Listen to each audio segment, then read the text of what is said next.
Bismillahirrahmanirrahim. Assalamualaikum warahmatullahi wabarakatuh.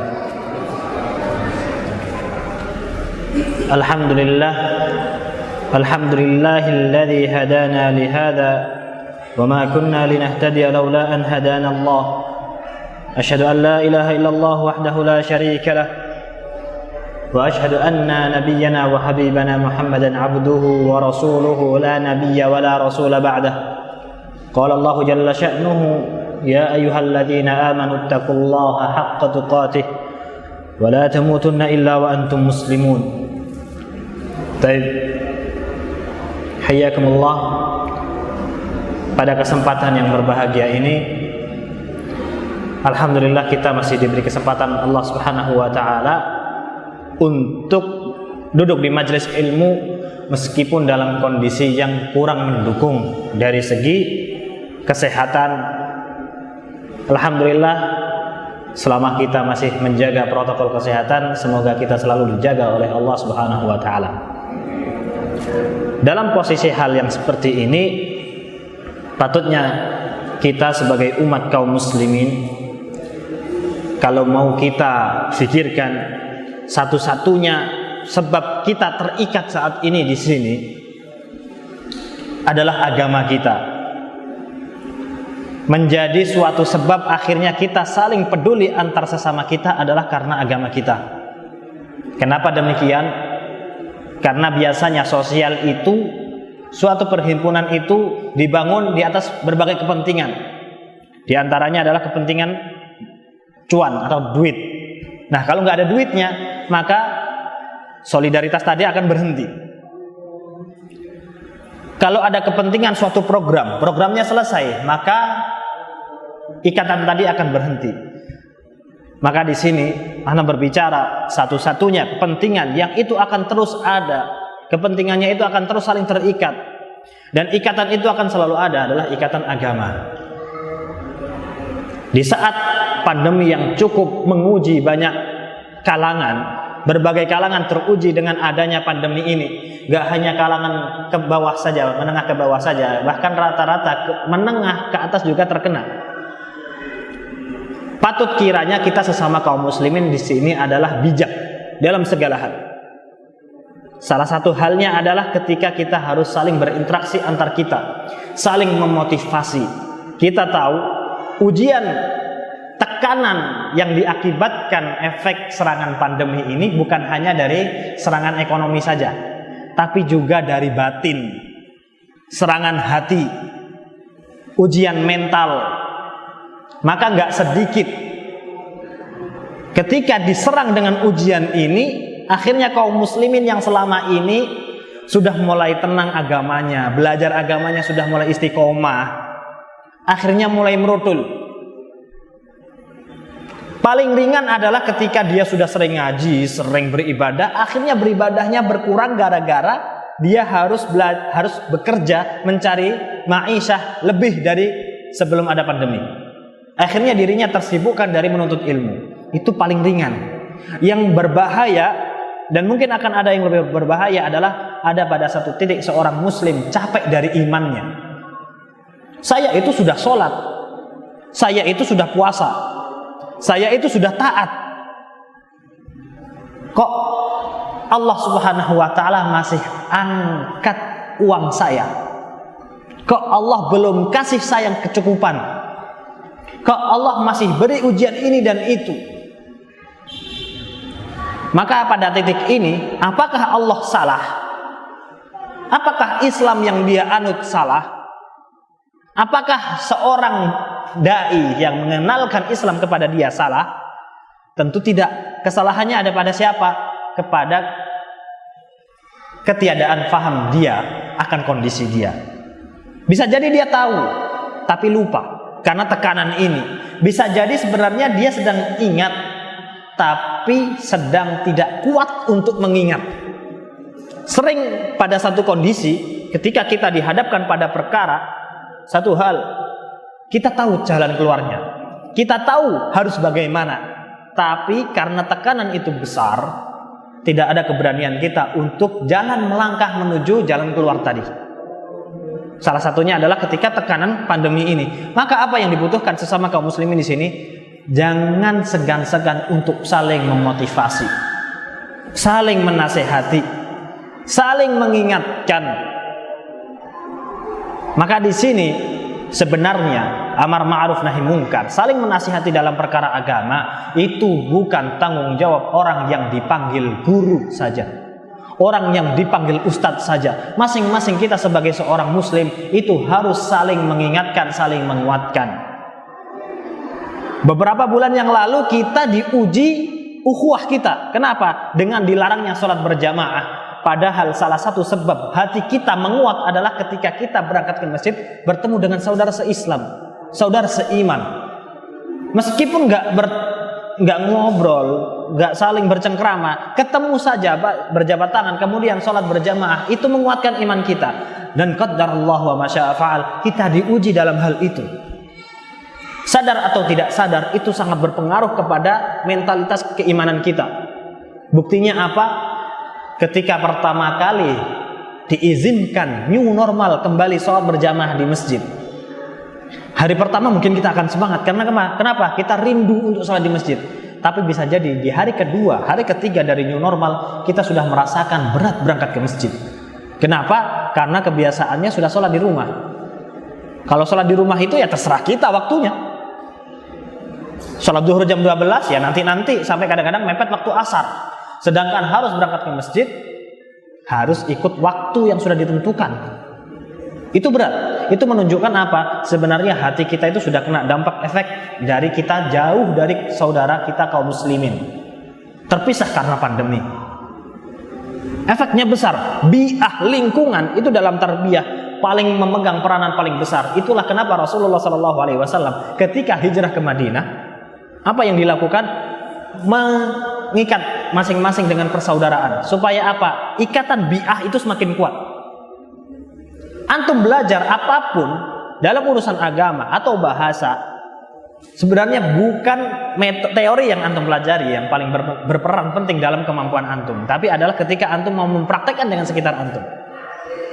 Itulah kenapa sahabat ridwanullah alaihim ketika Rasulullah SAW memberikan suatu materi ilmu, mereka berlomba-lomba dalam mengamalkan. Itulah kita ketika masing-masing di antara kita punya sosial, itu jangan segan-segan untuk bertanya, antum ada masalah apa? Karena yang menjadi masalah masing-masing kita, dan ini menjadi suatu masalah umum, adalah banyak orang mau bercerita enggan mendengar. Kalau lagi tiktokan berdua ini, lagi berteman, bercengkrama nih, maunya pengen dia yang ngomong, maunya paling dia yang bercerita. Nah itu seperti ini itu. Karena yang diajak ngomong adalah orang yang punya masalah sama, adalah orang yang suka bercerita, enggan mendengarkan. Akhirnya apa yang dia lakukan? Ente cuman kayak gitu, kamu cuman kayak gini, nah dapat musibah kayak gini. Itu seharusnya kalau seandainya mereka saling menasihati, menguatkan mental, akhirnya menjadi saling adu musibah. Kuat-kuatan yang mana musibahnya? Apa efek samping dari hal ini adalah seharusnya ketika kita ingin bercerita, menceritakan masalah, ada dapat jalan keluar, justru malah saling unggul-unggulan masalah, gak dapat jalan keluar. Masalah kedua adalah seseorang yang mendapatkan musibah yang benar-benar berat bagi dia enggan untuk bercerita, enggan untuk mengutarakan masalahnya. Sehebat apa seorang manusia ketika dihadapkan pada masalah? Apakah dia mampu menjalaninya sendiri? Kita umat sosial, dan kaum muslimin dan Islam juga memberikan jalan keluar adalah untuk bersosial. Gak bisa dijalani sendiri. Jadi sebelum bercerita tentang masalah, utamakan untuk menanyakan masalah. Antum apa kabar hari ini? Bagaimana kabar keluarga? Ini kebiasaan yang sering kami dapatkan di Arab Saudi. Dan rata-rata orang Arab seperti itu. Ketika bertemu masing-masing kami, kaifal hal, apa kabarmu? Bakhair, enak, zen. Ya karena kita berjumpa di masjid menunjukkan bahwa kita sama-sama sehat. Nggak berhenti di situ. Yang ditanyakan adalah keluarga. Bagaimana kabar bapakmu? Bagaimana keluarga saudaramu? Bagaimana keluarga ini? Semuanya ditanyakan kabarnya. Ketika akhirnya pada satu titik, bapak saya dalam keadaan kurang sehat, begini. Membutuhkan bantuan, segera dibantu. Dan di situ akhirnya ikatan solidaritas persaudaraan seiman itu semakin kuat. Ini pandemi bukan masalah sepele. Ini masalah yang berat. Kalau seandainya kita masing-masing saling terikat dan saling bahu-membahu, akan semakin ringan. Dan saat ini kalau antum tahu, pandemi ini sepertinya sepele. Bukan sepele sebenarnya, tapi mulai disepelekan. Kenapa? Manusia sudah mulai capek, mulai lelah untuk menganggap ini adalah suatu hal yang berat. Akhirnya menyepelekan. Sebenarnya bukan hal yang perkara sepele. Itu main-main politik saja. Ya ikhwah, di Saudi banyak yang terkena. Dan saudara kandung saya dua-duanya sudah kena. Dan ini bukan main-main. Ini untuk mengingatkan masing-masing dari kita yang merasa ini adalah konspirasi pemerintah. Ya ikhwah, di balik konspirasi, Islam tetap memberikan peringatan bahwa kita harus bersiap-siap. Kita ingat Rasulullah SAW berangkat perang, apakah cuma pakai jubah saja?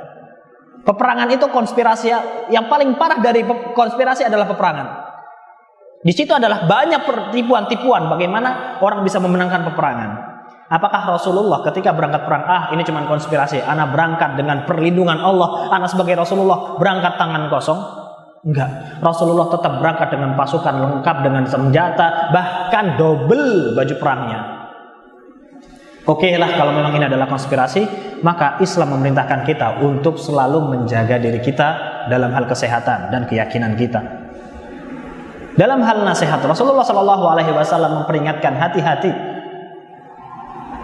Jangan menganggap bahwa ketika kita menasihati seseorang itu adalah kita menolong dia. Karena masing-masing kita itu yang punya rasa empati untuk orang lain sangat sedikit di antara kita. Bahkan bisa jadi kita punya, tapi kita malas untuk melakukan. Maka di sini yang perlu digarisbawahi dari nasihat Rasulullah SAW, ketika kita menasihati saudara kita, itu kita nggak sedang menasihati orang lain, bukan kita sedang memberikan orang lain, tapi kita sedang menjaga diri kita dari kerusakan. Kenapa? Seseorang apabila dia dalam keadaan yang salah, kemudian dia melakukan kemungkaran dan kita diam, kemungkaran itu nggak hanya menimpa dia sebagai pelaku saja.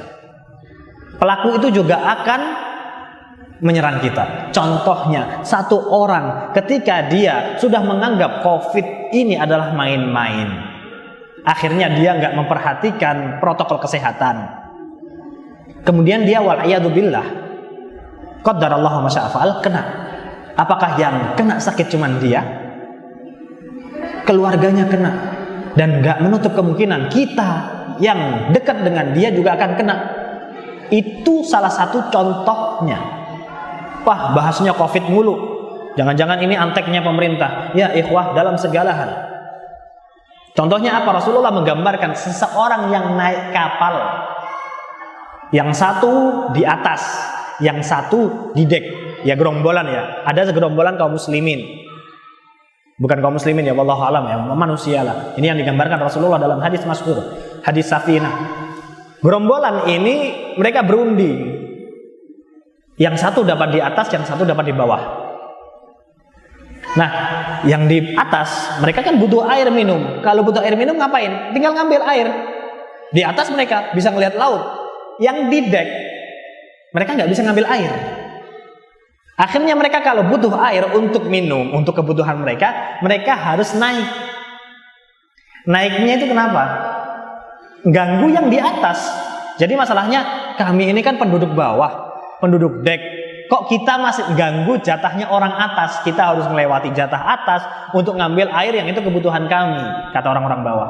Akhirnya orang-orang bawah ini punya inisiatif. Lek misale itu kapal tak bolongi sebelah bawah ya opo? Daripada anak ganggu orang-orang atas, saudara-saudara anak di atas, anak tak bolongin kapal yang sebelah bawah aja. Niatnya baik loh ini. Antum bayangkan kalau seandainya dia benar-benar bolongin itu kapal sebagai yang bawah, apa yang terjadi di kapal? Tenggelam kapalnya, bolong. Nah, ini orang-orang yang di atas. Bagaimana seharusnya sikap orang-orang yang di atas? Apakah mereka akan diam? Biarinlah urusannya orang-orang yang bawah. Jangan ikut campur urusan orang lain. Itu orang lain, orang-orang bawah. Kita orang-orang atas, ngapain ngurusin orang lain? Kalau dibiarkan, yang tenggelam bukan orang bawah aja. Semua penduduk kapal di situ, semua penumpang kapal akan tenggelam. Biarin orang-orang bawah mau bolongin kapal. Orang niatnya baik. Niatnya lo nggak mau ganggu kita yang di atas. Coba antum bayangkan kalau seandainya pikiran orang yang di atas ini seperti itu. Biarinlah orang yang di bawah itu niatnya lo baik. Jangan ikut campur urusan orang lain. Jangan dilarang-larang. Kenapa anak tekankan? Jangan dilarang-larang. Kenapa? Amar ma'ruf harus diikuti dengan nahi mungkar. Amar ma'ruf itu banyak orang bisa. Kenapa? Orang semua ahli maksiat pun, orang jahat pun tahu akan kebaikan. Orang pemabuk parah, Pak, itu ada anak kecil kelaparan, kasih makan. Mau. Karena orang jahat pun tahu mana yang baik. Tapi gak semua orang mau diingatkan, dilarang dari kemungkaran yang sedang dia lakukan. Seorang tokoh agama pun ketika diingatkan Anda sedang bersalah, bisa jadi akan marah. Itulah kenapa mengingatkan, melarang dari kemungkaran itu lebih berat. Itulah kenapa akhirnya bangsa Bani Israel akhirnya dimurkai oleh Allah. Kenapa? Ketika mereka melakukan kemungkaran di antara mereka, gak ada yang melarang di antara mereka. Kanu la yatanahawna an munkarin fa'alu. Mereka itu ada kemungkaran tapi mereka gak melarang. Kita fokuskan dalam larangnya ini. Sesungguhnya yang merusak, yang menjadikan kerusakan di muka bumi ini adalah kemungkaran. Bukan karena tidak ada orang yang melakukan kebaikan, tapi karena kemungkaran. Lalu kenapa orang berlomba-lomba amar ma'ruf saja tapi lupa untuk nahi mungkar? Lupa untuk menasehati kemungkaran. Giliran melarang, biarin ustadznya aja, biarin kiainya aja, biarin itu dai-nya aja. Giliran dai-nya ngelarang, ini orangnya radikal ini ngelarang-larang. Kiainya ini keras ini ngelarang-larang. Akhirnya dicari orang yang kalau ngajar agama ketawa ketiwi, materinya lucu, datang rame. Ini dai-nya nggak pernah ngelarang, datang rame. Ada dai-nya berani ngelarang, sepi. Padahal inti dari nasihat adalah menginginkan kebaikan dari yang dinasehati. Dan satu-satunya kebaikan yang paling nampak adalah menghindarkan seseorang dari kemungkaran. Karena yang merusak itu kemungkaran. Dan jiwa kita itu akan selalu condong kepada kemungkaran.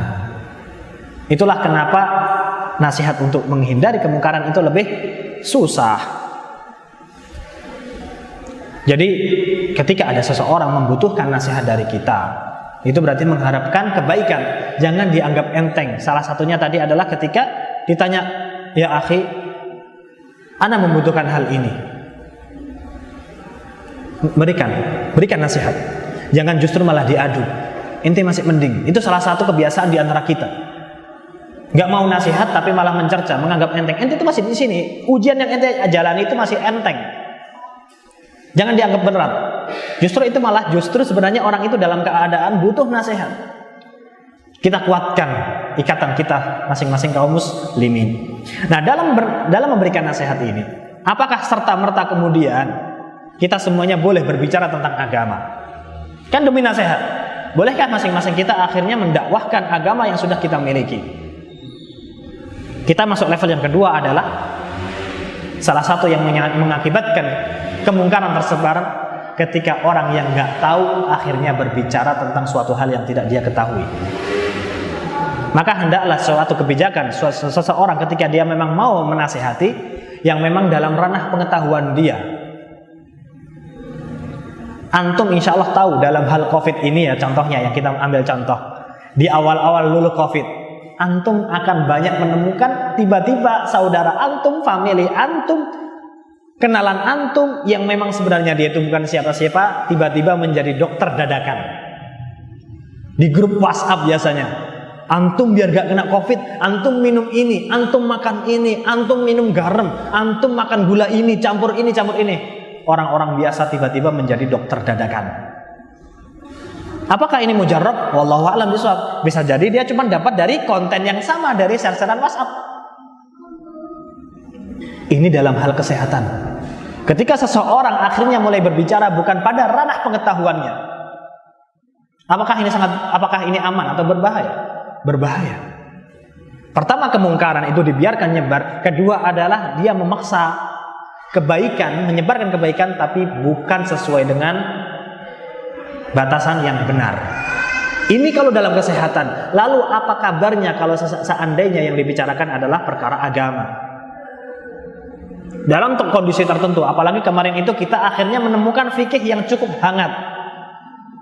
Bolehnya sholat dengan shaf yang terpisah-pisah.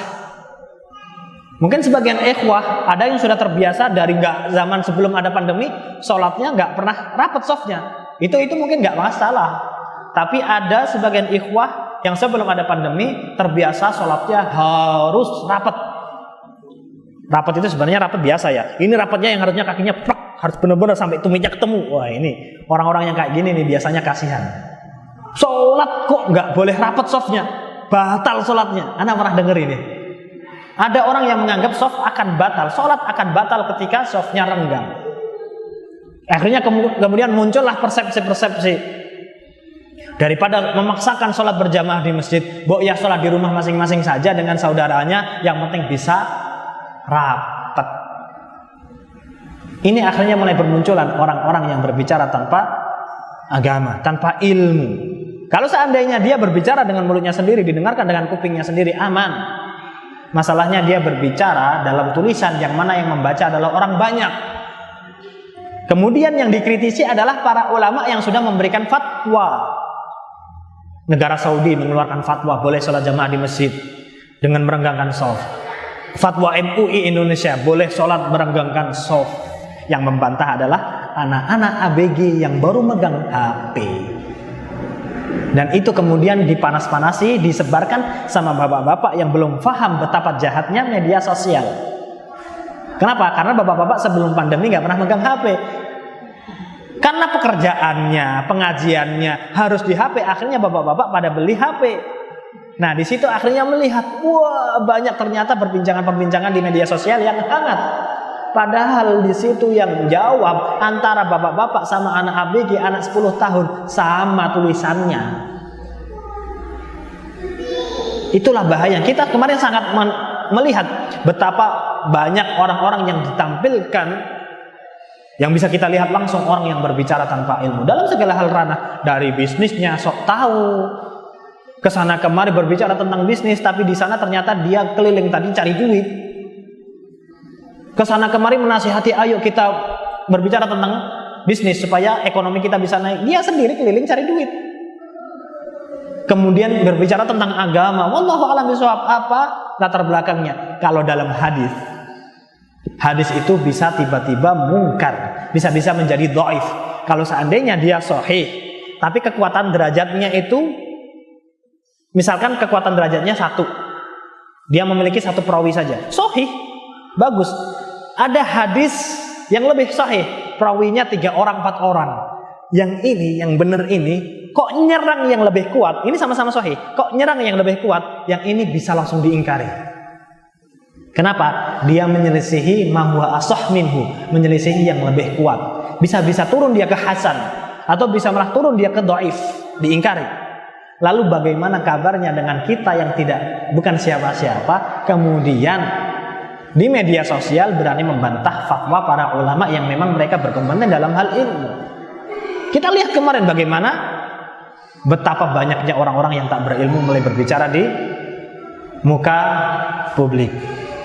Apa yang perlu kita kritisi dalam hal ini adalah, ingat Rasulullah SAW pernah bersabda, basyiru wala tunaffiru. Berikan kabar gembira kepada sesama kaum muslimin, jangan menjadikan orang itu semakin jauh dari agama. Kalau seperti ini, orang di luar Islam akhirnya melihat apa yang mereka lihat. Oh, dalam Islam kok orang pada pecah belah ya, maling gontok-gontokan, sontok-sontokan, antem-anteman, saling pukul. Kok nggak ada akur-akurnya? Sebenarnya akur. Mau beberapa kelompok Islam sebenarnya pemimpin-pimpinnya, ulama-ulamanya pada akur, mereka pada bijak. Yang nggak bijak itu siapa? Murid-muridnya yang baru sehari 2 hari ngaji, 2 hari 3 hari, setahun 2 tahun, itu nggak cukup. Kemudian mulai sudah berbicara tentang agama. Ini yang akhirnya saling pukul-pukulan.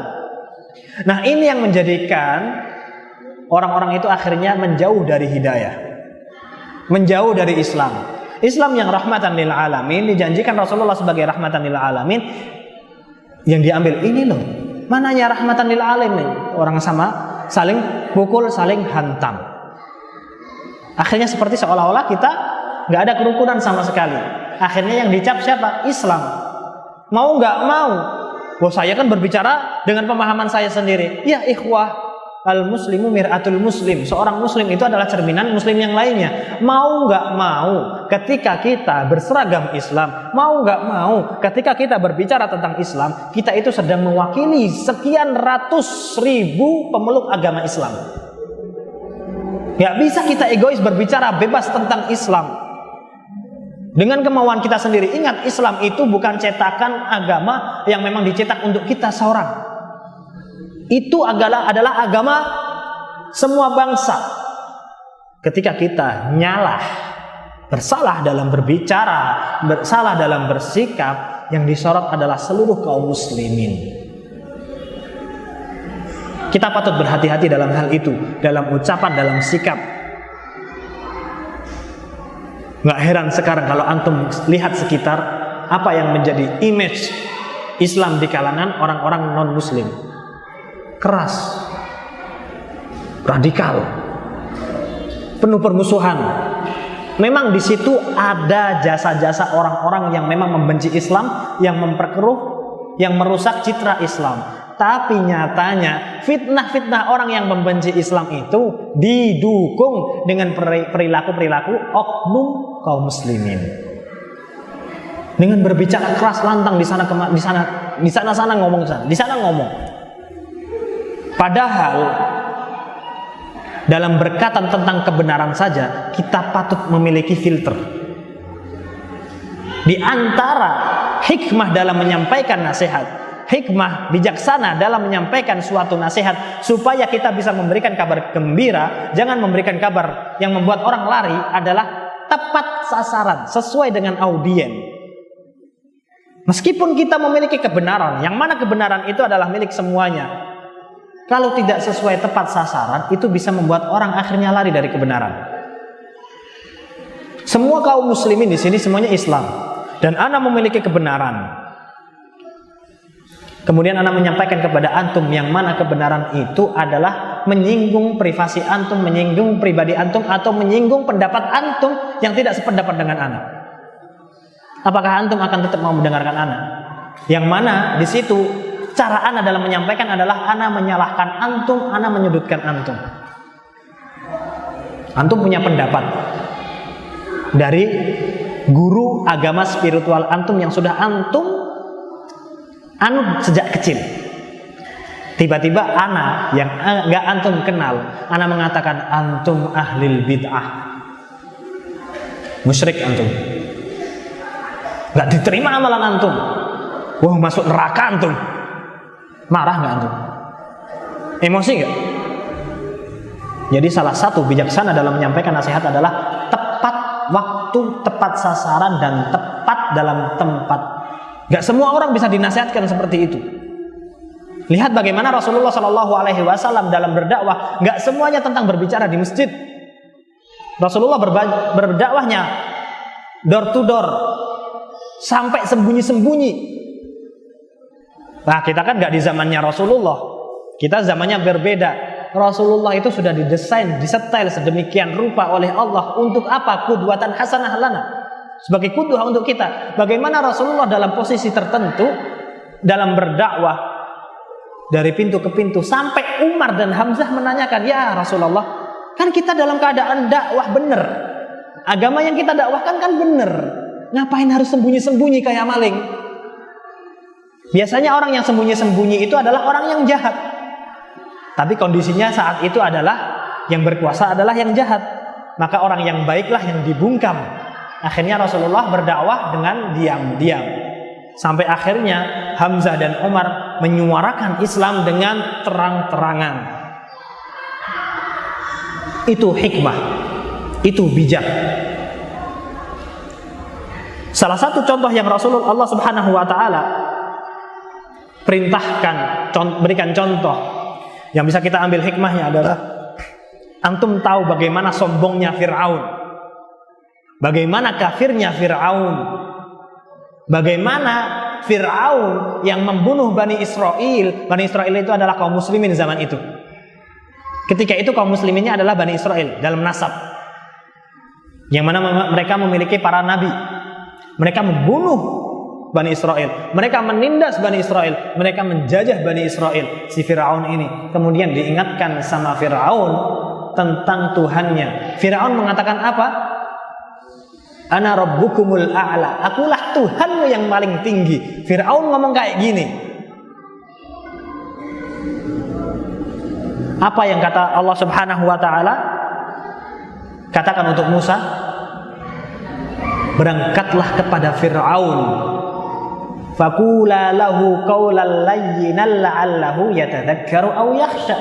Katakan kepada Fir'aun dengan ucapan yang lemah lembut, la'allahu yatadhakkaru aw yakhsha. Semoga dengan ucapanmu wahai Musa yang lemah lembut, Fir'aun bisa kalem, bisa menerima dakwahmu. Padahal Fir'aun itu orangnya udah kafir, togha lagi, berlebihan dalam kekufurannya, udah level maksimal yang ditantang Allah.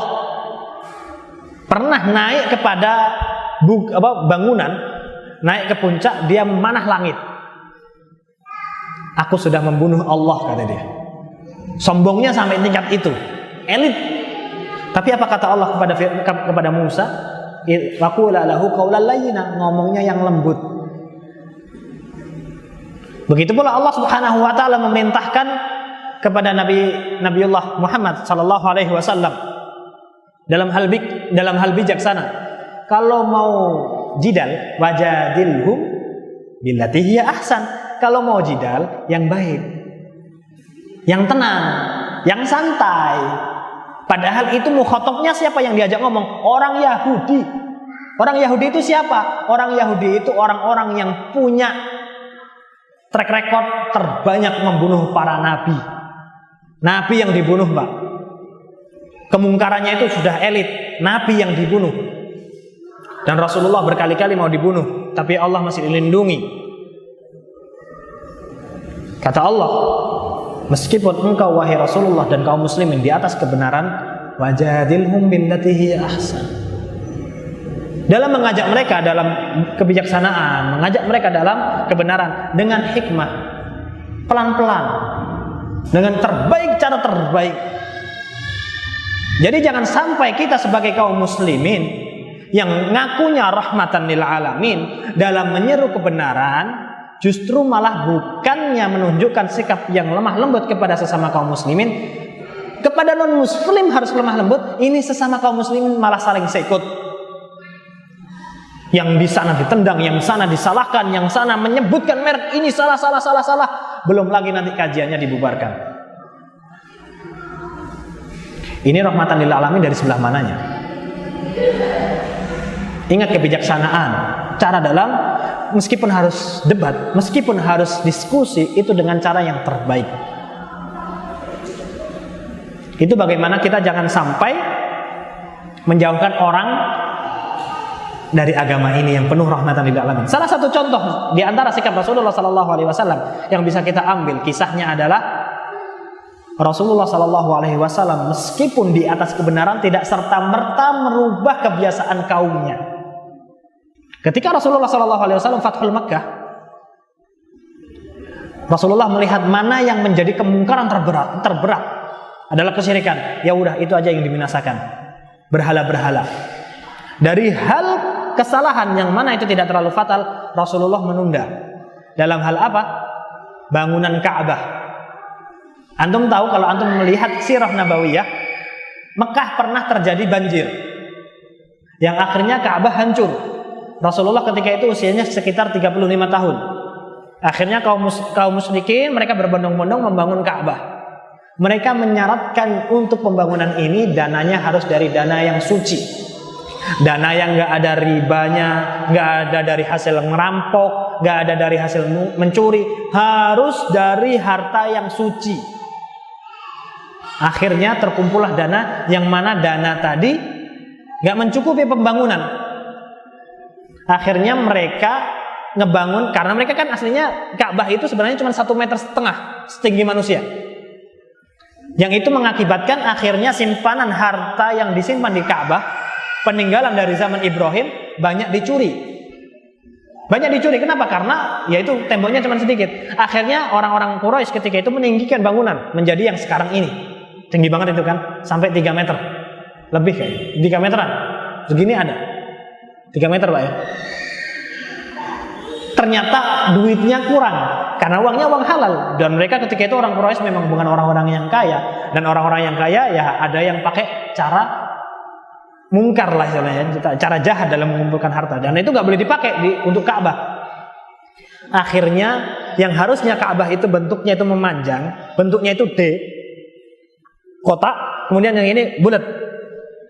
Akhirnya dibikin sampai mana batas Ka'bah itu ditutupkan, sisanya dikasih tanda yang sekarang kita kenal sebagai Hijr Ismail. Itu kan ada kotak untuk Ka'bah, kemudian ada sisanya bangunan setengah itu sebenarnya masuk dalam Ka'bah, bangunan Ibrahim alaihissalam. Jadi aslinya Ka'bah itu bentuknya kotak memanjang. Karena ini ditinggikan, duitnya habis. Kemudian seharusnya pintu itu nempel tanah. Pintu Ka'bah itu aslinya nempel tanah. Dan ada 2 di arah barat dan di arah timur. Kemudian sekarang salah satu pintu itu ditutup. Kemudian pintu yang satunya yang masih ada ditinggikan. Supaya apa? Gak semua orang bisa masuk Ka'bah. Hanya orang-orang terpercaya saja yang boleh masuk Ka'bah. Karena di situ ada peninggalan-peninggalan. Itu terjadi zaman Rasulullah. Belum jadi Nabi, 35 tahun. Apakah Rasulullah tiba-tiba serta-merta ketika sudah menguasai Ka'bah langsung main dirubah saja? Kembalikan Ka'bah kepada zaman Ka'bah Ibrahim alaihissalam. Mana yang benar? Quraisy atau Ibrahim? Tentunya Ibrahim yang benar alaihissalam. Nabiullah Ibrahim yang mana membangun Ka'bah dengan arahan Allah, dan Nabi Muhammad SAW tahu hal itu. Pembangunannya saja Nabi Muhammad melihat. Dan ketika itu Nabi Muhammad lah yang berkuasa di Mekah. Apakah serta-merta langsung merubah? Ditanya Nabi Muhammad, kenapa gak merubah? Kata Nabi Muhammad SAW, mereka baru masuk Islam. Orang-orang penduduk Ka'bah, penduduk Mekah itu baru masuk Islam.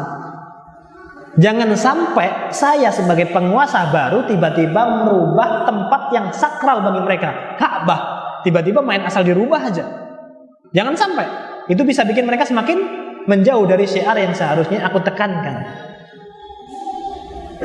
Jadi perubahan pembangunan Ka'bah ini penting nggak? Seharusnya penting, karena ini adalah suatu bentuk lambang Islam, yang mana sampai saat ini kaum muslimin nggak banyak tahu bentuk Ka'bah yang sesungguhnya. Maka itu sangat penting. Tapi Nabi Muhammad SAW menunda untuk yang lebih penting. Tauhidnya dulu didalamkan tentang ibadah kepada Allah. Berhalanya dulu dibersihkan, jangan sampai terjadi kepada kesyirikan. Fokuskan kepada yang lebih penting daripada hal-hal yang masih penguat. Jangan sampai kita kaum muslimin yang baru ngaji, baru mulai belajar, sudah mulai disibukkan dengan perkara-perkara yang gak terlalu sepenting tauhid. Langsung disibukkan dengan politik. Mantap. Kita belum apa-apa. Bahasa Arab belum bisa. Ya ikhwah, kalau antum tahu ilmu agama itu semuanya bahasa Arab. Kita kan orang Islam. Islam itu kan agama Nusantara. Nabi Muhammad itu lahirnya di Mekah, bukan di Denpasar.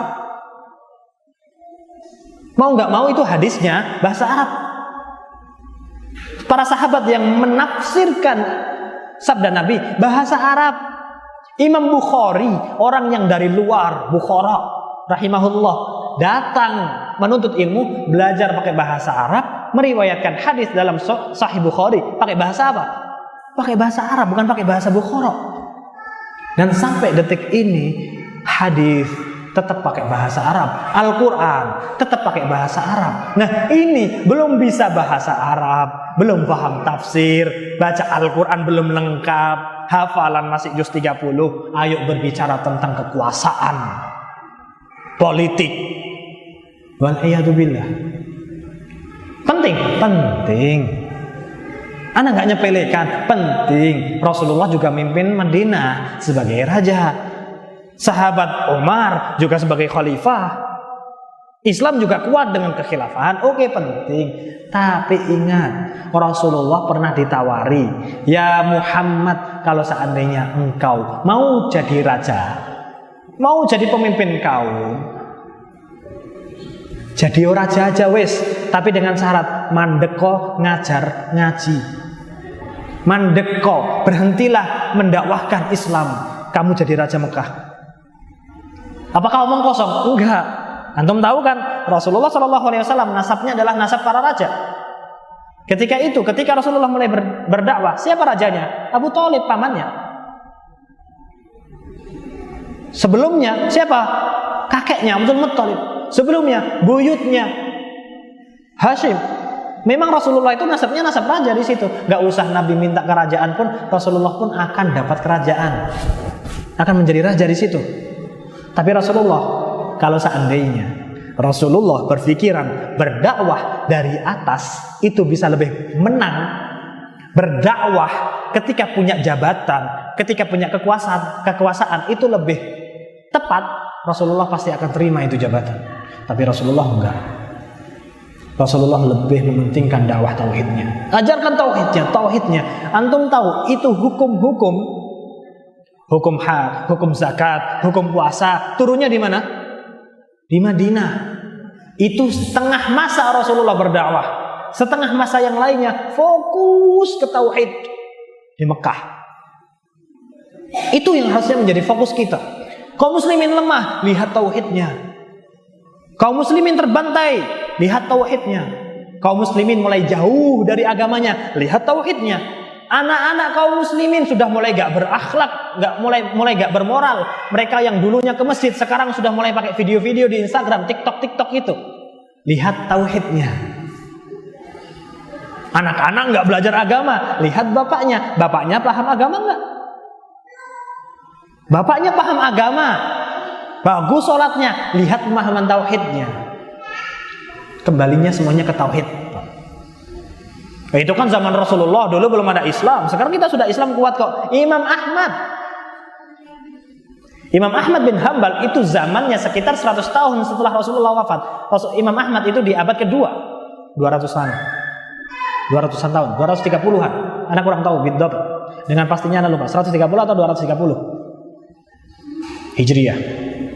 Imam Ahmad dipenjara, disiksa sama pemimpin negeri ketika itu karena berbeda pendapat dengan Imam Ahmad. Padahal Imam Ahmad kita tahu beliau rahimahullah adalah imam Ahlus Sunnah yang benar. Memang berbeda pendapat dengan para senior-seniornya Imam Syafi'i, Imam Malik. Apakah beda? Enggak beda. Berbeda pendapatnya hanya dalam hal sepele-sepele saja, dalam hal fikih saja. Dalam hal urusan akidah sama.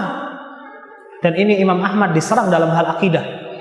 Imam Ahmad, Imam Syafi'i, Imam Malik, Imam Abu Hanifah semuanya sama dalam hal akidah. Mereka satu madhab dan mereka nggak beda dalam akidah. Ini Imam Ahmad diserang sama pemerintah zamannya karena pemerintah zaman itu berbeda pendapat dalam akidah dari Imam Ahmad. Dan Imam Ahmad ya cuma rakyat biasa, disiksa, nggak boleh ngajar ngaji, nggak boleh ngajar sunnah, dipenjara. Imam Ahmad itu guru umat, bukan guru masjid, bukan guru kota, guru umat. Jadi semua muridnya mendengar gurunya disiksa seperti itu. Ya antum tahulah bagaimana murid-muridnya. Semuanya akan ya solidaritas. Antum insyaallah kayak ingat-ingat ya. Gurunya dizalimi, muridnya mesti bakal marah. Itu sudah menjadi warna lama. Mereka menawarkan kepada Imam Ahmad, ya Imam Ahmad, pasukan kami, murid-murid antum, wahai imam, lebih banyak daripada pasukan kerajaan. Kita gulingkan itu kerajaan khilafah, ente wahai Imam Ahmad jadi khalifah. Karena ternyata memang dari pasukan kerajaan itu sendiri banyak yang jadi muridnya Imam Ahmad. Sangat mungkin Imam Ahmad akan menjadi khalifah ketika itu. Imam Ahmad kalau melihat dakwah itu harus dari puncak, Dan atau kalau dakwah dari puncak itu akan lebih baik, apa sikap Imam Ahmad? Akan diterima itu. Lawang itu pemerintah yang salah adalah nyerang dalam urusan akidah, fatal itu. Tapi apa yang dilakukan Imam Ahmad? Sam'an wa ta'atan, tetap taat kepada pemerintah, kalian pulang. Ketika khalifahnya meninggal, dilanjutkan adiknya, Imam Ahmad dibebaskan. Imam Ahmad merintis lagi dari nol dakwah tauhid. Itu menunjukkan bahwa bijaksana dalam menyampaikan suatu perkara itu adalah salah satu bentuk nasihat terbaik. Jangan menyampaikan sesuatu bukan pada tempatnya, bukan pada waktunya. Itu juga salah satu bentuk bijaksana. Ingin menasihati orang tua dalam kebenaran, orang tua masih sakit-sakitan, atau orang tua pulang dari sawah, atau orang tua baru ditagih hutang sama rentenir, baru selesai dia masih marah-marah kehilangan uangnya disita, didatengin, Pak, riba itu haram, ditonjok kita. Jadi kita harus benar-benar mawas kapan waktu yang tepat dalam menasihati. Ya udahlah, nasihat biarkan ke ustadznya saja. Mungkin nggak ustadz itu akan menasihati si bapak kalau dia anaknya saja ditonjok. Jadi yang terbaik adalah seorang menasihati adalah orang terdekat, dan kita masing-masing adalah tertuntut untuk menasihati orang-orang terdekat kita.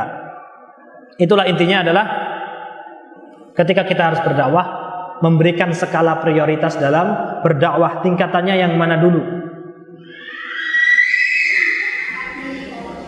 Kemudian akhirnya Ka'bah tadi, kembali ke kisah Ka'bah tadi, itu sempat dikembalikan kepada bentuk bangunan yang semula di zaman Abdullah bin Zubair. Abdullah bin Zubair itu adalah khalifah sendiri sebenarnya. Dia adalah khalifah ketiga dalam rentetan khilafah Umayyah, tapi dia bukan dari Umayyah.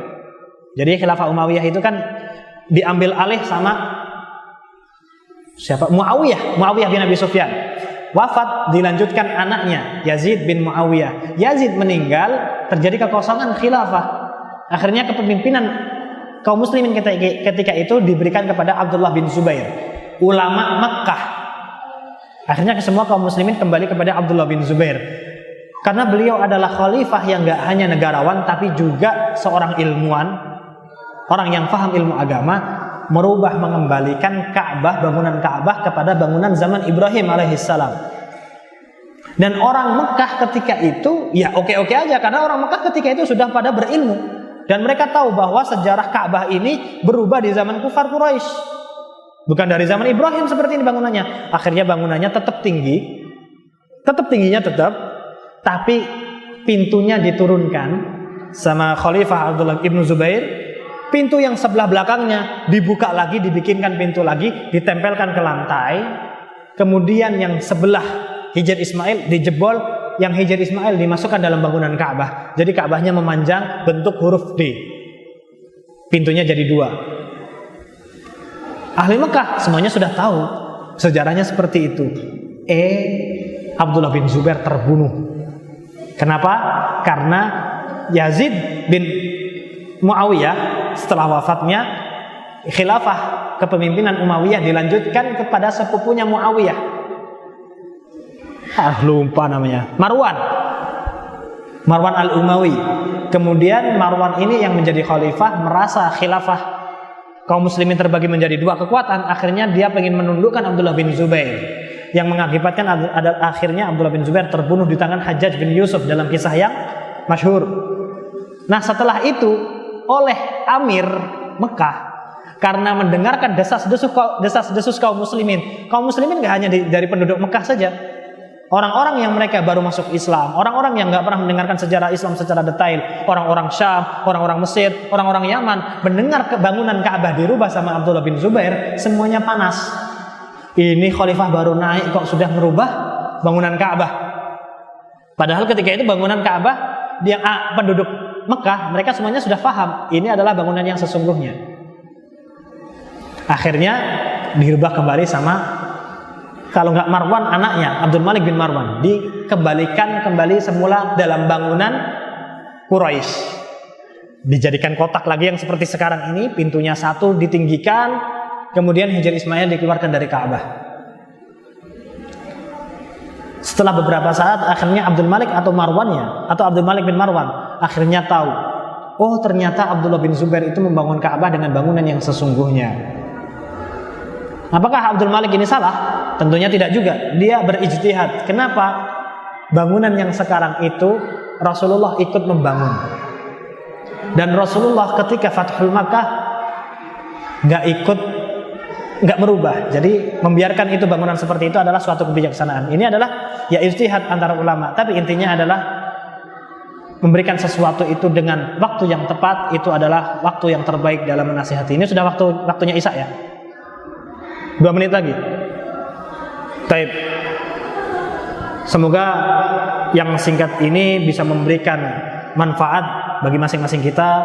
Semakin besar semangat kita memperhatikan sekitar kita. Mana saudara-saudara kita yang membutuhkan motivasi dari kita nasihati. Mana yang mereka membutuhkan bantuan dari kita bantu. Dan kita bisa lebih mawas ketika memberikan sesuatu kebaikan untuk orang sekitar kita, dengan waktu yang tepat, porsi yang tepat, kondisi yang tepat.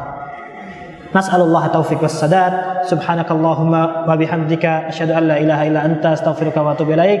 Assalamualaikum warahmatullahi wabarakatuh.